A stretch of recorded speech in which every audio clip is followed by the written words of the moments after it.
ही भात कसा करायचा ते आपण बघतोय।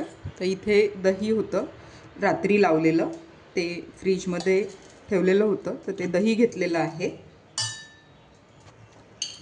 हा दही भात मी लगेच खाणार नाहीये, त्यामुळे थोडंसं त्यात दूध टाकतेय।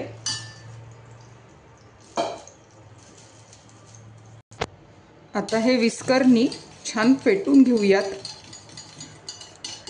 एका साईडला घेऊन दहीच्या ज्या काही गुठळ्या आहेत, तुम्ही ताक पण करू शकता।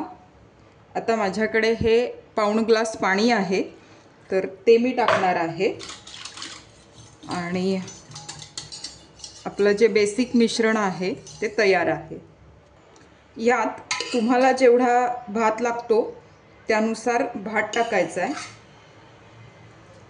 पातळ जरी असलं तरी काही हरकत नाही आहे, कारण नंतर जे आहे ते घट्टच होणार आहे। हा सगळा भात मी टाकून घेतेय। आता इथे भात दूध आणि दह्यात मिक्स करून ठेवलेला आहे। फोडणीसाठी जिरे, मोहरी, त्यानंतर हिंग, मेथी दाणे, उडदाची डाळ, त्यानंतर कढीपत्ता मी कापून घेतलेला आहे, हिरवी मिरची आणि कोथिंबीर। त्याचबरोबर आपल्याला मीठ देखील लागणार आहे।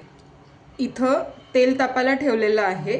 आपण ही जी मसाला मिरची आहे ती तळून घेणार आहोत। ही दही भाताबरोबर खूप छान लागते। आता हे छान तापलेलं आहे, तर आपण ह्या 4 मिरच्या टाकून घेऊयात आणि या पटकन तळून होतात, त्यामुळे या लगेच बाजूला काढायच्यात। आतपर्यंत मसाला छान तळला गेला पाहिजे। आणि आता ह्याच तेलात आपण फोडणी करणार आहोत। तर सर्वप्रथम मोहरी छान तेल तापवून घेते। तुम्ही तुपाची पण फोडणी करू शकता। मला आता मिरची तळायची होती, त्यामुळे मी तसं केलेलं आहे, नाहीतर एरवी मी तुपाची फोडणी देते। तर आता मोहरी टाकली, त्यानंतर उडदाची डाळ, गॅस बंद केलाय, थोडेसे जिरे, जिरे जास्त टाकायचे नाहीयेत, मेथी दाणे, त्यानंतर हिंग। ह्या सगळ्या गोष्टी तुम्ही तुमच्या आवडीनुसार टाकू शकता।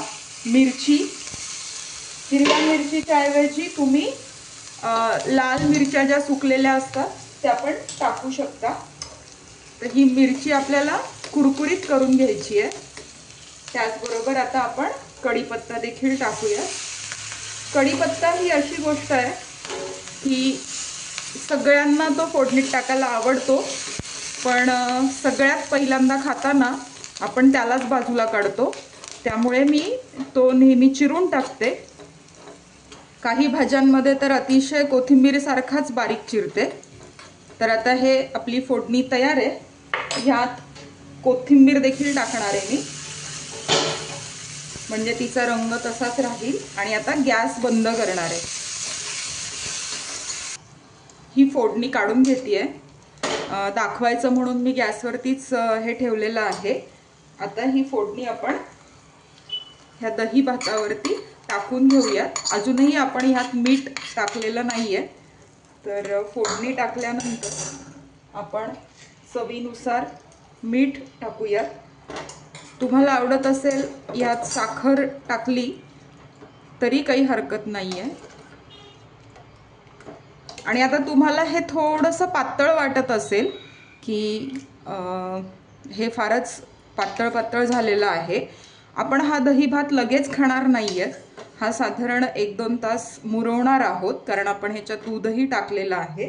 तर मुरवल्यानंतर मग आपण खाणार आहे, तेव्हा हे सगळं जे काही आहे दही ते शोषलं जाणार आहे। आता हा दही भात खायचा कसा, तर एका प्लेटमध्ये हा थोड्या वेळाने घट्ट होईल, तर हा दही भात घ्यायचा आहे आणि त्यानंतर आपण जी तळलेली मिरची होती ती ह्यावरती कुस्करून टाकायची आहे। तिखट असते ही आणि मस्तपैकी खायचं आहे। तर ह्या उन्हाळ्यात नक्की करून बघा आणि उन्हाळा एन्जॉय करा। मी तुम्हाला खाऊन दाखवते, मला अतिशय आवडतं उन्हाळ्यात। छान झालंय, मीठ थोडं कमी आहे, तर मी मीठ वाढवते.